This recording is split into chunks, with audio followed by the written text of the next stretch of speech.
I just tell the truth, and telling the truth is crazy in a world full of lies.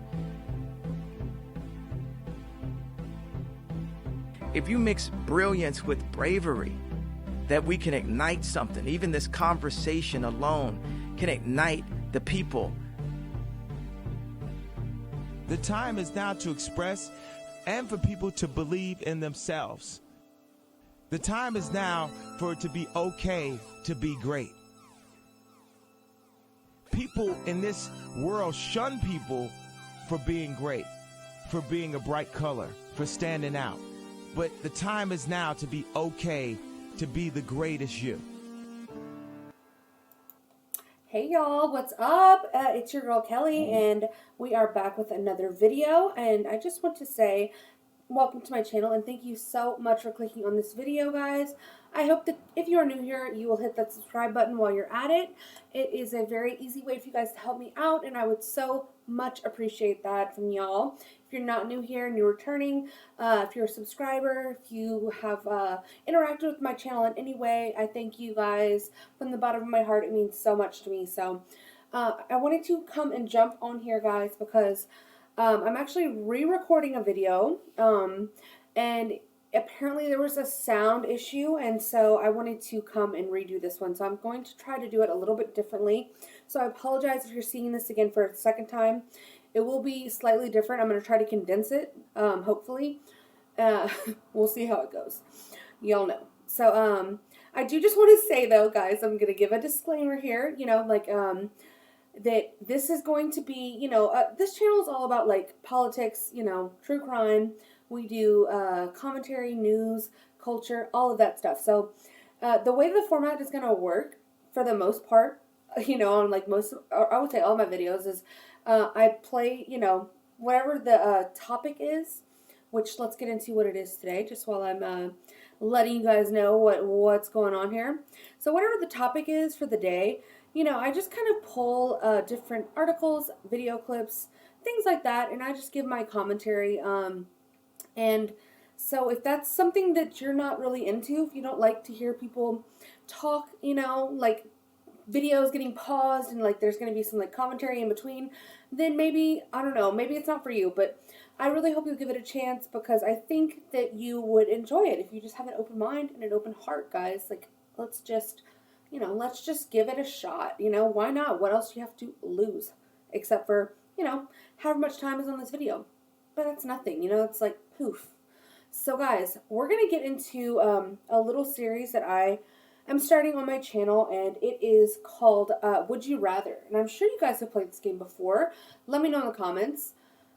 It basically works like you are given two choices, and you have to basically, pick which one would you rather, basically. So it's two terrible choices normally.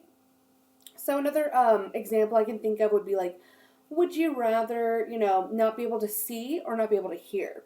And so you think of in your mind, like, okay, which one's worse for me? Like, out of those two options, I don't know. Y'all, I think I'd rather not hear.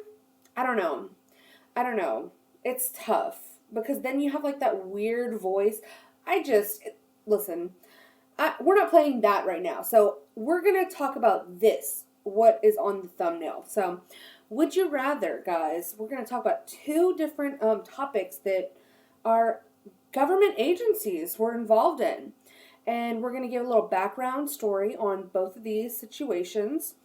And I want you guys to let me know at the end, which one would you rather deal with, and which one is worse. I mean, I would argue that they're all terrible, but that's just me. That's not how you play the game. So we're going to try to stick to format here.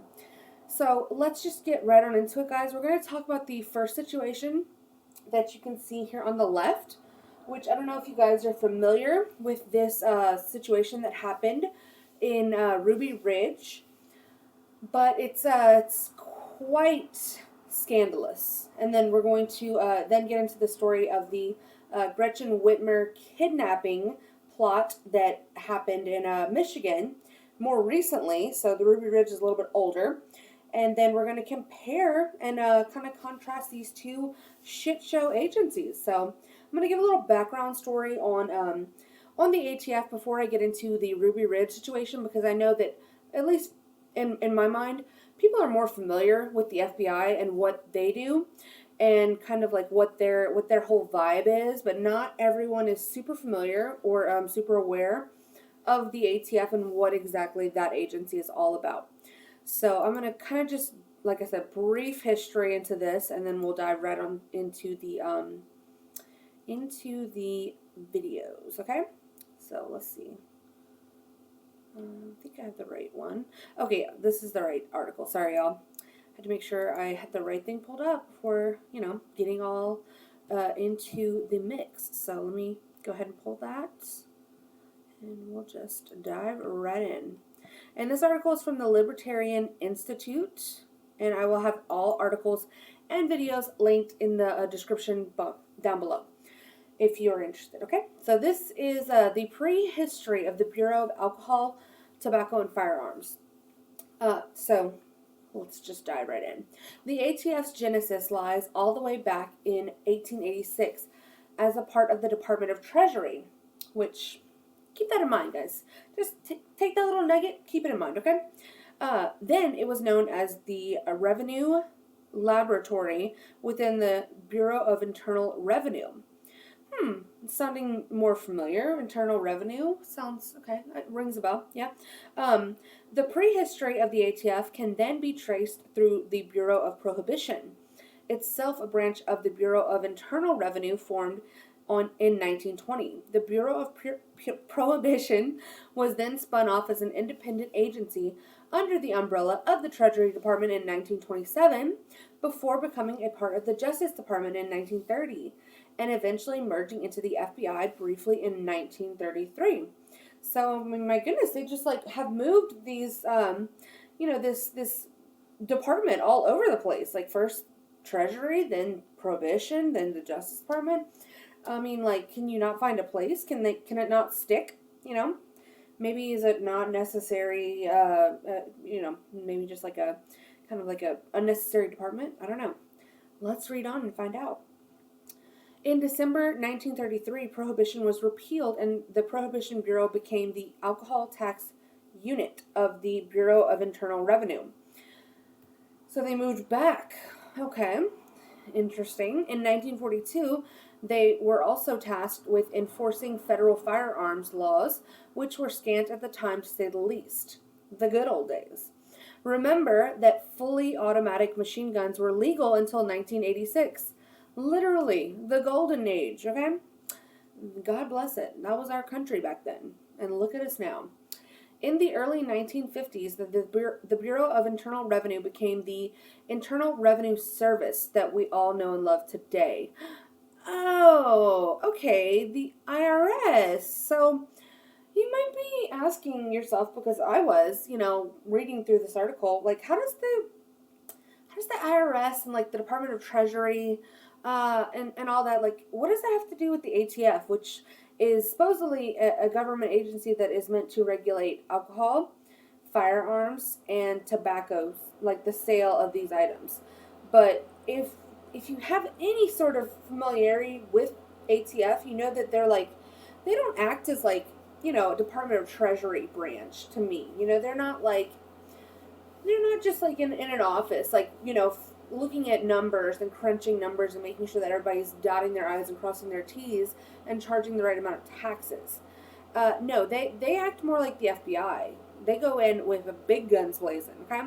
So it's kind of odd. But then, you also can maybe think back to a more recent time where it was announced that we're fixing to be getting like 87,000 more IRS agents,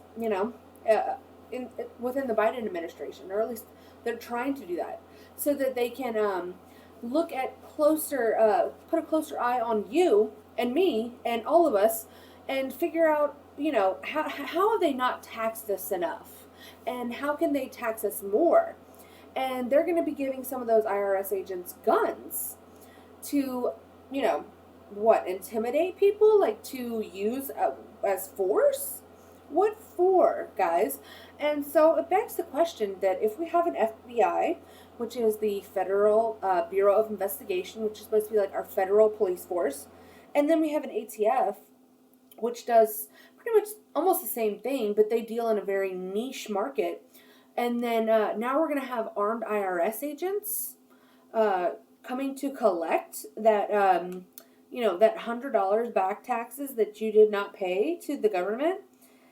I mean, it's getting a little fishy in here. Okay, I feel like I'm being surrounded. I don't like that. So let's read on. Okay. As part of this reorganization of federal alphabet agencies, the Alcohol Tax Unit was tasked with collecting tobacco taxes as well, and became known as the Alcohol and Tobacco Tax Division. It was with the 1968 Gun Control Act that the agency became the Alcohol, Tobacco, and Firearms Division of the IRS. And also received some jurisdiction over bombings and arson. In 1972, it became a fully independent bureau of the Treasury Department. So still within that Treasury Department. I'm starting to think that the Treasury Department's a little bit harder than the Department of Justice. Like, what's going on with you guys, Treasury? Like, y'all are holding the purse, and so y'all think y'all, can just bully everybody with your guns and your agencies and your different departments? I don't think so. But I guess you're going to do what you want to do, right? So, anywho, okay, so it became a fully independent bureau of the Treasury Department, and it was here that the bureau became tasked with more enforcement of the law around firearms than it did about collecting taxes on tobacco and alcohol. And I wonder why that is. Maybe it's for profit? Like, is there more money in guns? And, like, is there more control in, like, enforcing gun laws and regulating our Second Amendment, which, is supposed to be, it's written. It's literally written in our Constitution. Tobacco and alcohol, those things aren't those things aren't guaranteed to us in our Constitution, but firearms, they are. So, it's one way, if you want control over your citizens, to then begin to regulate something like that, where, you can't really do anything about it, but just if you start to assert a little bit of power over people, then, maybe they'll eventually crack and, like, just submit to your control. I don't know. Maybe I'm crazy. So there's apparently been a long history of abuse and corruption in the ATF, and I'm just going to kind of skim over this. They had a bad reputation long before the events of Ruby Ridge and Waco. They were subject to congressional hearings because of their methods for securing cases were considered overzealous. And so we're going to talk about one of those overzealous cases that they just mentioned in this article, which is Ruby Ridge. And this is the story of the Weaver family, guys. And so, who are the Weaver family? Well, it's Randy Weaver, his wife, and I believe there's 4 kids. There was 3 older kids, and then they had a 10-month-old baby. And they were living in like I guess, like, not a big city, but they were just living in a normal size place, like, within society. And they more and more got tired of the hustle and bustle and the overall just degeneracy that was happening in our culture. And this was back in the day. Like, this was, back in the 90s. So, I mean, just think what they would think of the likes of what we have going on today. But I digress. So, I don't know if it was the 90s or it might have been the 80s. We'll find out in a second. But I don't. Fact check me if I said that wrong, because I can't think of it right now. But anywho, so they decided that they were done with the way that things were going in the what you might call the real world, I guess. They didn't want to live amongst all of these crackheads and crazy people that were out in the world, and they just wanted to have their own little sustainable place where they could, have their own plot of land. They could homeschool their children, they could raise their own food, they could look after themselves, basically, and not have to depend on the government, and not have the government interject themselves constantly in their lives, as we know the government loves to do. So they bought this little cabin, basically, on a hillside, very remote area. You could really only get to it on foot. Like, you had to basically know where it was at to find it. So they were living here, and somehow, the government still found a way to impede onto their lives, and they were out to get Randy, basically the head of the family, the father, because they felt that he had escaped the Matrix. I guess I don't know what it was, what beef they had against him. They already kind of like had him in their under their under their boot before he moved to Ruby Ridge. And then once he moved out there, then they just kind of like zeroed in on him, and they were like, okay, well, what are you doing up there? And why don't you want to participate in society, basically? And so they, basically sought to like set this man up. So in the surrounding area, surrounding their home, were different groups of people. And so to try to find a way to socialize and just not be completely isolated, they went to different group gatherings and things like that. And one of these gatherings ended up being, I guess, I don't know if you would call it, I forget what it's called, but I think it was like, there's a name for it, but kind of like white nationalist group. And so the ATF basically found a way to infiltrate this group, and they were looking to set these people up. They were living out on the mountains, minding their own business, but they didn't like that. They didn't like the way that these people were off the grid and not participating in their society and their little, theater that they have going on. So let's get into some of the videos, guys. That's just a brief explanation. My little,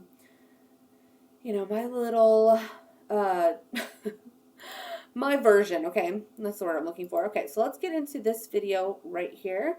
And I'm going to have to read off the captions to y'all because there's no talking, which I don't know. I hate videos like that, but it's still good. It's good information. So this is going to be just a little bit more background.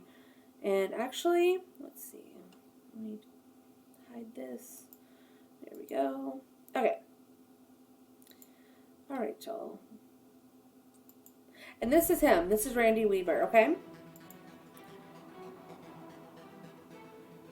Randy Weaver lived in a remote cabin. Oops. In a remote cabin in Idaho with his family. The 11-day standoff at his home started after he failed to appear in court on charges he sold illegal sawed-off shotguns to an ATF informant. So, again, this is what I was just saying, that the ATF informant basically found a way to infiltrate this group and took it upon himself to try to, initiate the sale of a shotgun from Randy, just acting like, oh yeah, hey there, fellow woodsman, and can I buy a shotgun from you, my kind sir? And so Randy, not thinking anything of it, thinking this was just a fellow neighbor or fellow, citizen, not somebody infiltrating his life from the government, sold him a shotgun. And so what happened with this was that basically this man set him up completely, and the shotgun that he sold him was completely legal, but he asked, whenever he got it from Randy, if he would actually modify the shotgun for him. And he indicated the place on the barrel where he wanted Randy to modify the shotgun, knowing that that was an illegal length of the barrel. Like obviously something that a federal government agent would know, and not something that a regular citizen would know. So, there's laws pertaining to barrel lengths and all this and that for different guns. And so it was a complete setup. So let's keep going.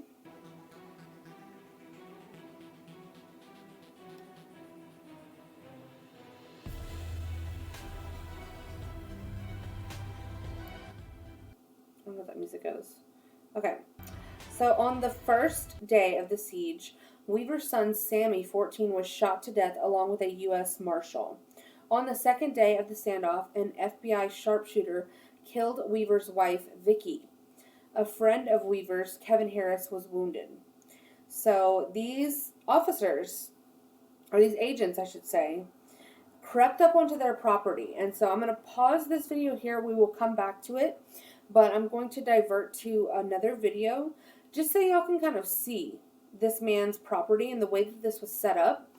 So you know that, like, if you put yourself in the shoes of this family, you know, who's this man's son was shot to death, as was his wife, and just understand what it was that, you know, them being on their own property and having people sneaking around in the woods, okay, by their house, which was, like I said, a very remote area. What you would think? Would you have, you know, would you have engaged in a, or would you have just been like, oh, hey, what you do? Who's out there? Are you friendly? You know, like, no, I'm sure you would have protected yourself, and just as they attempted to do, but instead they were met with gunfire and an 11-day siege. So let's get into this little video. We're going to play a little bit of this. What we're looking at here is really special footage. It was footage shot by the marshals themselves as they were surveying the Weaver cabin. Wow. Just great. I like this scene because it looks like we've added the sound effects of the dog, but the dog's actually on this tape. However, we did add the sound effects of the footsteps here. One of the things we always have to consider is how much to affect archival footage. We try to do it as little as possible, and this we were really lucky with this stuff. This footage was never seen anywhere before this film. It was found by Dave Hunt, the marshal himself. This is surveillance footage shot by the marshals. They had a stationary camera pointed at the Weaver. So, yeah, you guys can see that they're, you know, they were filming from a far away enough location, because you can't really get up on that house without, you know, being detected, or without, you know, alerting somebody as to, you know, that you're there. And they're obviously out in the middle of nowhere for a reason. And these people had the nerve, you know, to set up this camera and start surveillance on these people, knowing damn well that this man was entrapped and that they were just trying to get him to basically work with their agency and turn on his different neighbors that he was living around, you know, these white nationalist people and other, you know, other shady people, basically to entrap more people, you know, just basic government stuff. You know, they that's how they get you. You know, they reel you in and they say, you know, like, hey, you could tell on this person and that person, and you could help us, you know, do this, and then we'll make it better on you. So that's what they were trying to do to Randy, and he was having none of it, guys. He really was. So I think that's where they really got, you know, they really got it, you know, an annoyance with him. They got real upset because he wouldn't do what they wanted him to do, and the government doesn't like that. Weaver cabin. Once the Weavers found it, they dismantled it and threw it in the garbage, but they were able to get some good footage from it. Look at how remote this is. Again, this is footage shot by the marshals themselves. And a second or two later, I heard a second shot. Oh my gosh. This is Dave Hunt. He was the chief U.S. Marshal who was assigned to watch and try to arrest Randy Weaver over the course of 18 months. He never got the opportunity before the day of the shooting. Yeah, well. This is footage that was actually shot long before the actual day of the shooting, but matched the action pretty closely. It's terrifying. This is Sarah Weaver, who was 16 years old at the time, the eldest daughter of the Weaver family, who was in the cabin through. So you guys can see, like, I mean, that's basically what I wanted to show y'all, was just the scenery surrounding their property, and to understand how remote it was, and how if you've already got it in your mind that you're living out here because you don't want to be run up on like this, and you're gonna shoot first and ask questions later. That's just how people live in the woods, or in the, you know, in the boonies or anything like that, in the sticks, whatever you want to call it. If you're coming onto a property where you can obviously see that people are not, you know, they put themselves out there for a reason, you're kind of asking for it. And why were y'all sneaking around in the bush anyways, if y'all were trying to execute any kind of search warrant, which is what they claim they were trying to do, because he, quote-unquote, missed court, even though they messed with his paperwork, and they ended up giving him a paperwork with the wrong court date. So he deliberately would have missed his court date and that gave them the excuse to then go and do what they did. So I want to get into one more video, guys, and then we will revert back to the other video and we'll wrap this story up. But this is just a little bit more insight, okay? Three, both armed and anticipating a wild animal, split off from Randy and chased the dog through the woods. And turned and started running back up the hill. And I was yelling all the time. I said, get home, boys, it's an ambush. The boys don't hear Randy, and they continue chasing the dog through the woods until they come upon the marshals. There, right in front of Sammy Harris, the federal agent shot and killed the dog. Now, put this into perspective. They're on your land. They're in camo. They've got guns. On your land, they just shoot your dog. What do? All hell breaks loose. Sammy, Chitty, chitty, 14-year-old, bang, bang. upset, comes out of the woods and fires at the agent. You killed my dog. The agent fires back and hits Sammy. Sammy misses. The agent doesn't. Harris then shot another agent in the chest. Then the other agents begin to open fire. 14-year-old Sammy was dead. One agent was dead. And now the real controversy was about to happen. New rules of engagement were drawn up specifically for Ruby Ridge. The FBI's standard deadly force policy allows agents to shoot. Glenn Beck is so extra. I just want to say, shout out to him, whatever. I don't have a problem with him. It's just, he's just like, I can't watch his videos often because of how extra he is. But hey, I mean, who am I to talk? I mean, I guess I'm extra too. I don't know. Whatever. People might think I'm, this, that, and the other thing. But who cares? Only as a defensive measure, but the final rules of engagement that are faxed to Washington include the statement, if any adult male is observed with a weapon, deadly force can and should be employed. So, just there, guys, that's just the point. They were doing this in a way that was against protocol already. It was approved by the Washington field office. They were already going way outside of the line to do what they did. And so the trouble that they got was already coming to them because of the way that they had gone about this whole entire situation. And it didn't end well for them, guys. So let's get back to the original video, and then we will talk about our next situation with the FBI.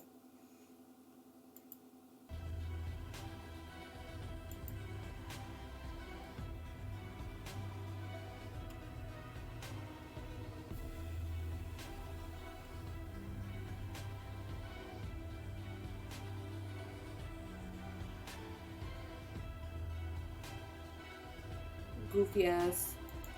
Okay, so the standoff sparked a debate about the use of force by law enforcement.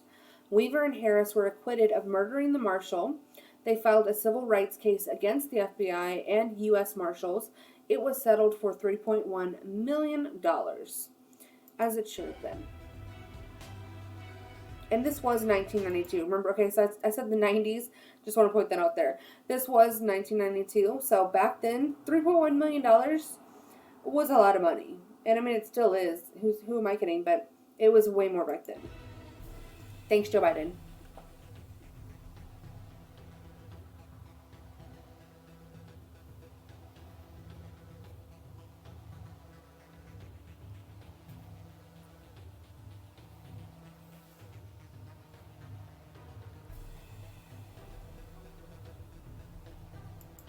A U.S. Senate investigation found the federal agencies involved at Ruby Ridge made substantial failures. I'd say.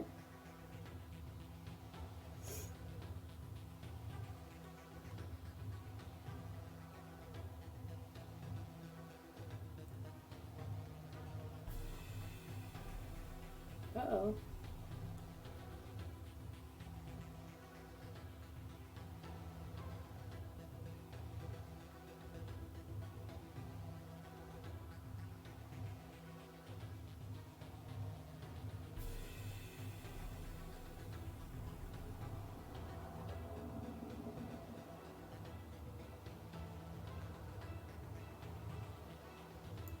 And that was just showing him testifying in the Senate and them recreating the scene and what it was that happened that day.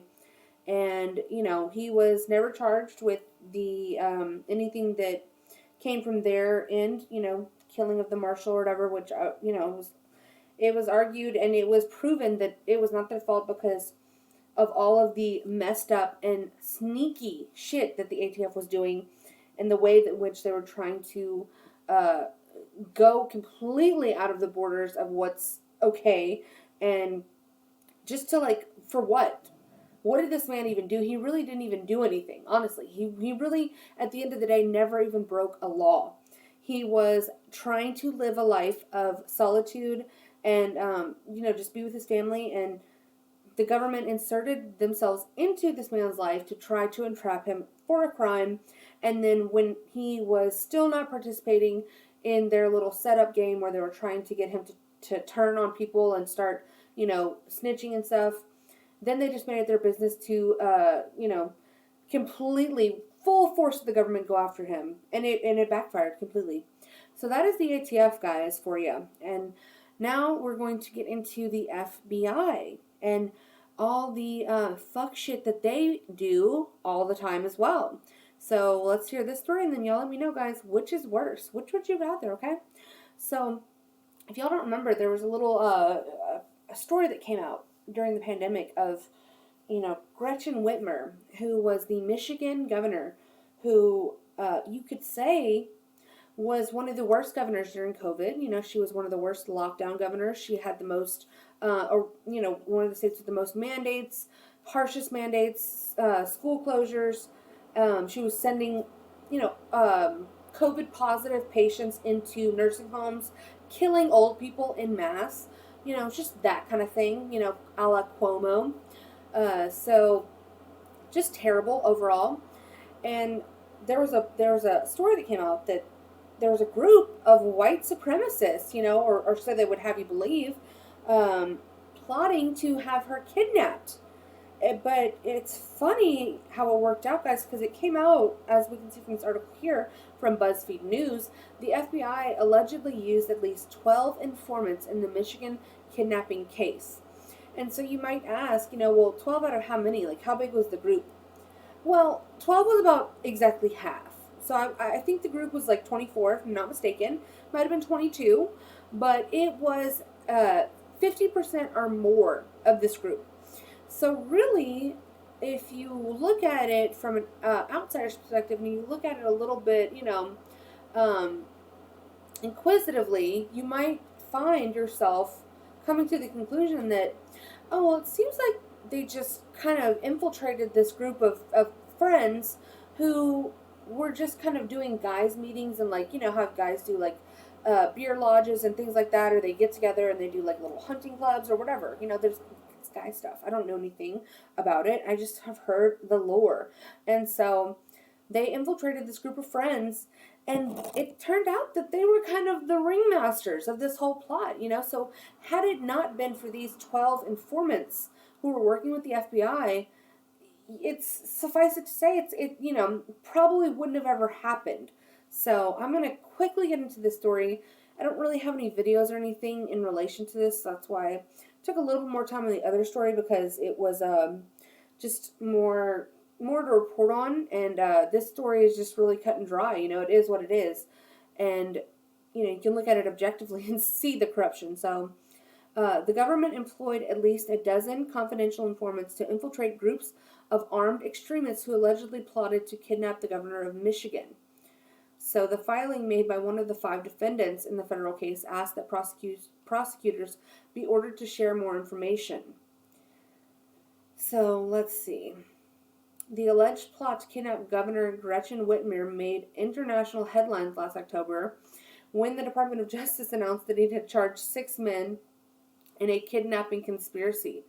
5 of the defendants, Barry Croft, Adam Fox, Daniel Harris, Caleb Franks, and Brandon Caserta, have all pleaded not guilty and have been held without bail since their arrests. A 6th, Ty Garbin, pleaded guilty and agreed to cooperate in the case in January.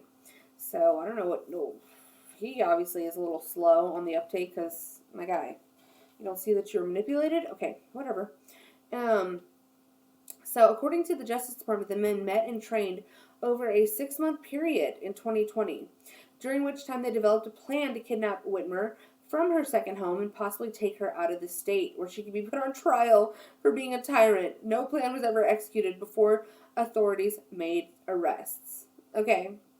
So ridiculous. So ridiculous. So, although prosecutors have acknowledged using informants to build the case, the court file to date has provided very little detail on their activities or identities, save for one informant who testified in March. So, very suspicious. And let's look at a different article here now from this is from mlive.com. So Michigan Live. FBI informants drove the plot to kidnap Governor Whitmer. Charges should be dropped, defendants say.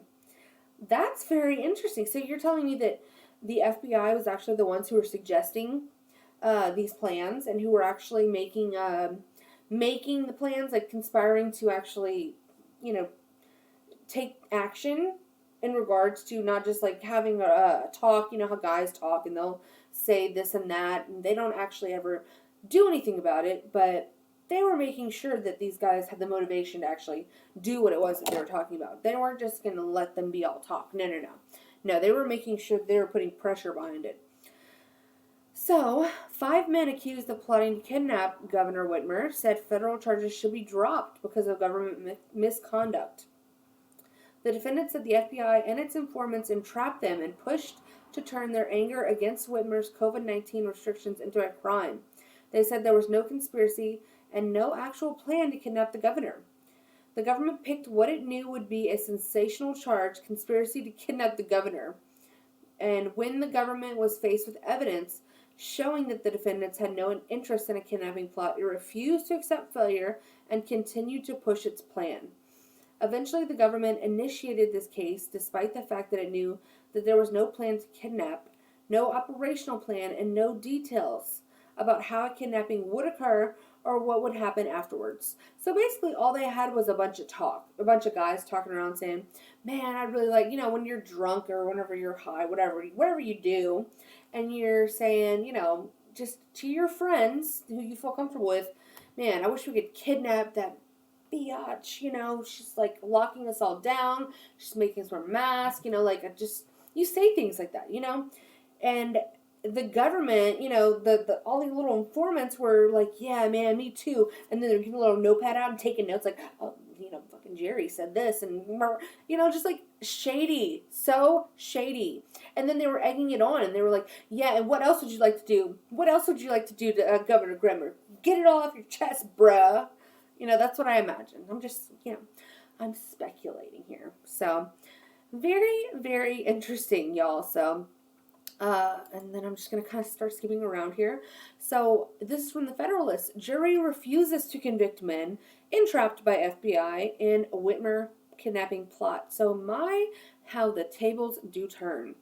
A jury refused on Friday to convict any of the 4 men standing trial for supposedly plotting to kidnap Michigan Governor Gretchen Whitmer after strong evidence that the FBI tricked them into the plan. Wow.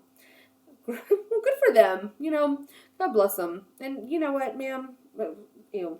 After 20 days of trial, jurors determined that Daniel Harris, Brandon Caserta were not guilty of felony charges of conspiracy to unlawfully seize, confine, kidnap, abduct, and carry away, and hold for ransom and reward or otherwise the governor of the state of Michigan.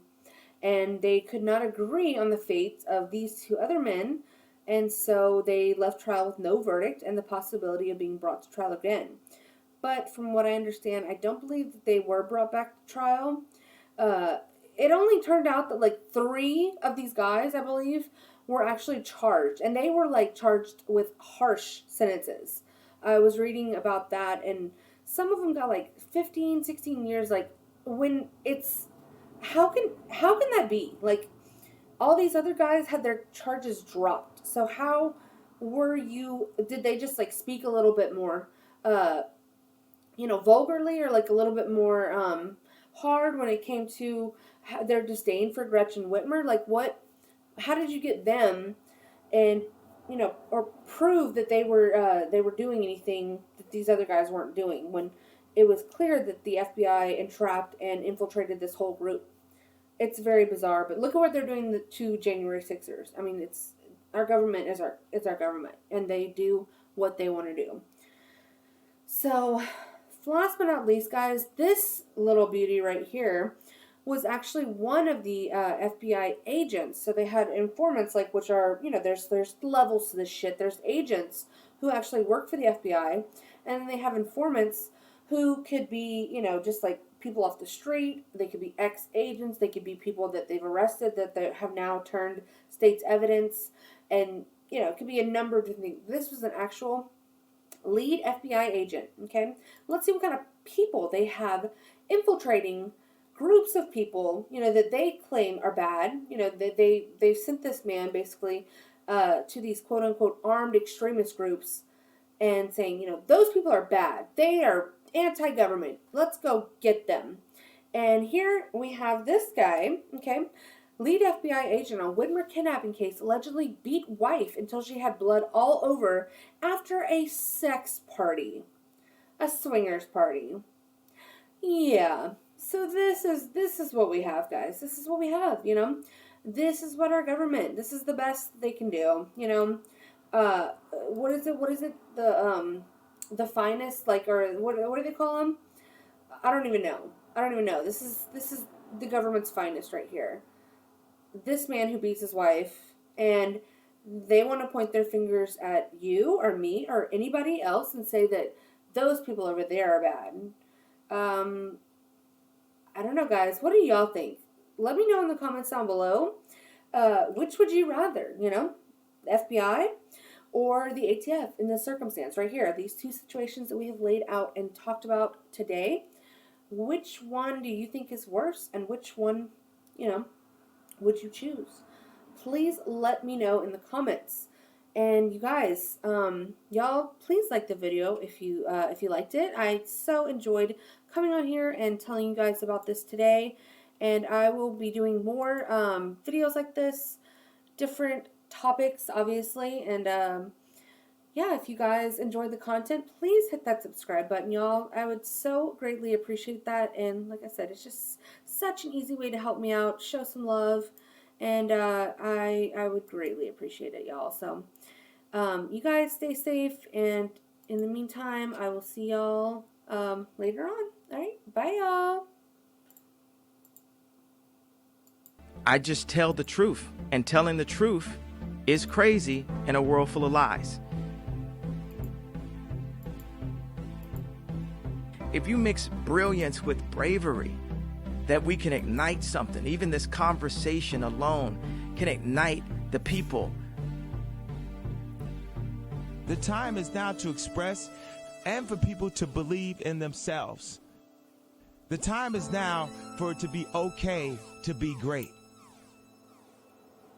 People in this world shun people for being great, for being a bright color, for standing out. But the time is now to be okay to be the greatest you.